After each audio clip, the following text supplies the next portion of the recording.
नमस्कार, आप देख रहे हैं जेजेएन न्यूज और मैं हूं आपके साथ अनुराधा छिब्बर। आइए रुक करते हैं देश और प्रदेश की मुख्य खबरों की ओर।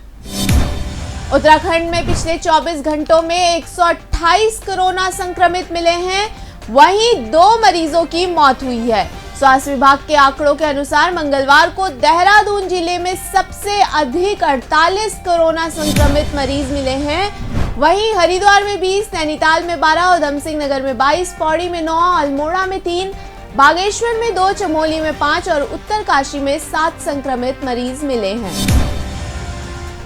आईजी कुमाऊं अजय रौतेला ने 42 दरोगाओं के ट्रांसफर कर दिए हैं, जिनमें से कई तराई में पोस्टेड दरोगाओं को पहाड़ी जिलों में भेज दिया गया है, तो कहीं पहाड़ी जिलों में पोस्टेड दरोगाओं को तराई क्षेत्रों में पोस्टिंग दी गई है। ये भी कहा गया है कि ये सभी ट्रांसफर सल्ट चुनाव की आचार संहिता के बाद लागू होंगे।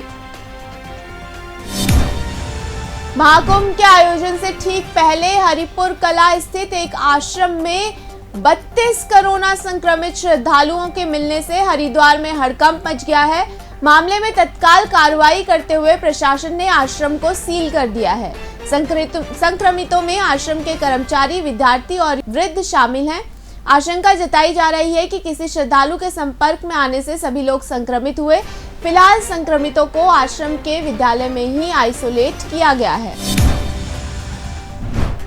1 अप्रैल से दिल्ली, यूपी, महाराष्ट्र, पंजाब, केरल, कर्नाटक, छत्तीसगढ़, मध्य प्रदेश, तमिलनाडु, गुजरात, हरियाणा और राजस्थान से उत्तराखंड आने वालों को राज्य में प्रवेश के लिए 72 घंटे के भीतर कराई गई RT-PCR जांच की नेगेटिव रिपोर्ट दिखाना अनिवार्य कर दिया गया है।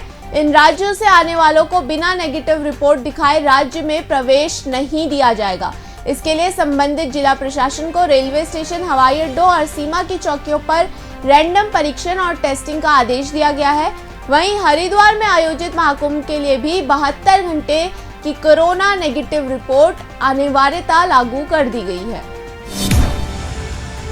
कोल इंडिया लिमिटेड, श्री केदारनाथ उत्थान चैरिटेबल ट्रस्ट और बद्रीनाथ के बीच मंगलवार को MOU पर हस्ताक्षर किया गया, जिसके तहत उत्तराखंड में बद्रीनाथ जोशीमठ में सड़क विकास परियोजना के लिए 19 करोड़ रुपए कोल इंडिया खर्च करेगी।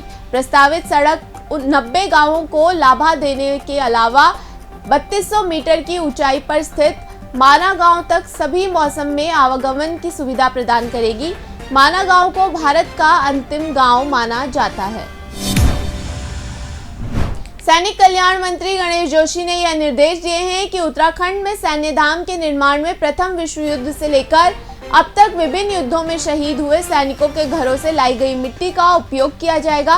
सरकार के प्रतिनिधि शहीदों के घर घर जाकर एक सम्मान पत्र भी देंगे। इस अभियान की शुरुआत चमोली से होगी। इसके लिए रिटायर्ड सैनिक कल्याण एवं पुनर्वास निदेशक ब्रिगेडियर KB चंद से 10 दिन में पूरे अभियान की कार्य योजना तैयार करने को कहा गया है। प्रदेश में शहीद सैनिकों के घर से मिट्टी सैन्य धाम में लाने के लिए शुरू की जा रही है। सैनिक सम्मान यात्रा चमोली के सबाड़ गांव और पिथौरागढ़ के धारचूला से शुरू की जाएगी। सैनिक कल्याण विभाग 10 दिन के भीतर इस यात्रा का पूरा रोड मैप तैयार करेगा। उत्तराखंड के 5वें धाम के रूप में सैन्य धाम की स्थापना करने का निर्णय लिया गया है। कोरोना वायरस महामारी के खिलाफ देश भर में जारी टीकाकरण अभियान का तीसरा चरण गुरुवार यानी 1 अप्रैल 2021 से शुरू होगा। इस फेज में उन लोगों को कोविड-19 वैक्सीन की पहली खुराक दी जाएगी जिनकी उम्र 45 वर्ष या उससे अधिक है, जबकि पहले चरण में कोरोना वॉरियर्स, फ्रंटलाइन वर्कर्स और दूसरे चरण में 60 वर्ष से अधिक उम्र के लोगों को कोविड-19 वैक्सीन की डोज दी जाएगी। केंद्रीय स्वास्थ्य मंत्रालय ने बताया कि भारत में पिछले 24 घंटों में 56,211 नए केस सामने आए हैं और 271 मौत हुई है। इस दौरान 3728 लोगों को डिस्चार्ज किया गया है। इसी के साथ ही देश में कुल केसों की संख्या 1,20,95,855 हो गई है। फिलहाल देश में 5,40,720 एक्टिव केस हैं और अब तक कुल मौतों की संख्या 1,62,114 हो गई है। उत्तर प्रदेश के गौतम बुद्ध नगर जिले में बीते 24 घंटों में 7 लोगों ने आत्महत्या करके अपनी जान दे दी। पुलिस का कहना है कि ये सभी लोग नोएडा के अलग अलग इलाकों में रहते थे। पुलिस के मुताबिक इनके सुसाइड करने की शुरुआती वजह मानसिक बीमारी को बताया जा रहा है। अभी के लिए बस इतना ही। आप बने रहिए JJN न्यूज के साथ। नमस्कार।